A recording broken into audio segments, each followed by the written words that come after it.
Hello friends, I am Asma. Welcome to my YouTube channel English language and literature. ये channel आपके लिए काफ़ी useful है। इसमें आप English grammar, English language and English literature के बारे में स्टडी करेंगे। Okay, let's start my video. इस वीडियो में हम फोनिक साउंड्स के बारे में पढ़ेंगे। Phonic sounds in English. इसमें हम वाई साउंड्स के बारे में पढ़ेंगे।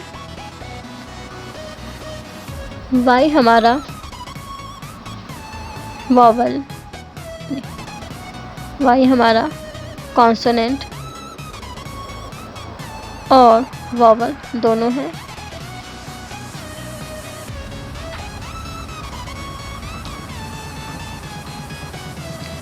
दोनों तरीके से हम इसको पढ़ सकते हैं। कॉन्सोनेंट यानी व्यंजन, वॉवल यानी स्वर। वाई को हम कॉन्सोनेंट्स और वॉवल यानी व्यंजन और स्वर दोनों तरीके से हम पढ़ेंगे। व्यंजन अगर वाई हमारा पढ़ेंगे तो हम या पढ़ेंगे। अगर हम वाई को कॉन्सोनेंट्स पढ़ के पढ़ेंगे तो हम या पढ़ेंगे। अगर हम वाई को स्वर की तरह पढ़ेंगे, वाई को बड़ी ई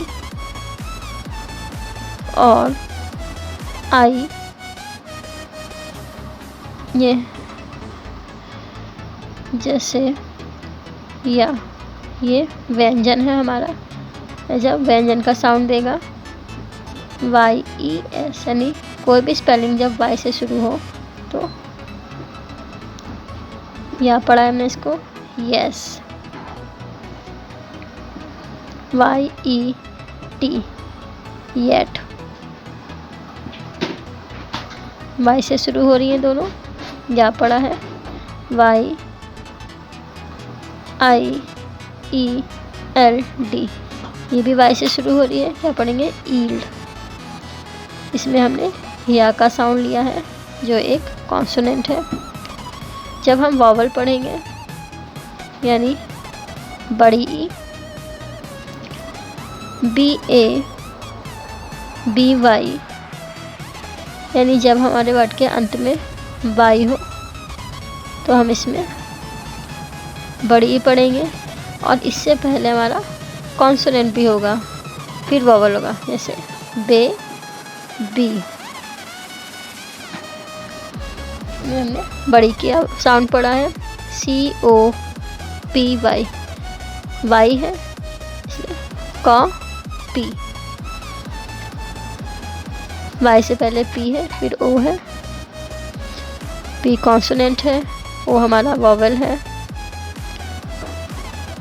ई वी आर वाई, इसे भी हम पढ़ेंगे एफ डी उसी तरह ही। हमारा सेकेंड वॉवल है आई सी आर आई। वाई तो इसमें भी एंड में है, लेकिन इससे पहले जो कॉन्सोनेंट है इससे पहले कोई भी हमारा वॉवल नहीं है, इसलिए हम इसको आई पढ़ेंगे यानी क्राई। दूसरा है एफ आर वाई, यानी इसमें भी आर से पहले हमारा कोई वॉवल नहीं है। वाई से पहले आर कॉन्सोनेंट्स है, लेकिन इससे पहले कोई वॉवल नहीं है, इसलिए हम इसे fry, R E P L Y, इसमें भी एल है, इससे पहले हमारा कोई वॉवल नहीं है। ड्रिप लाई।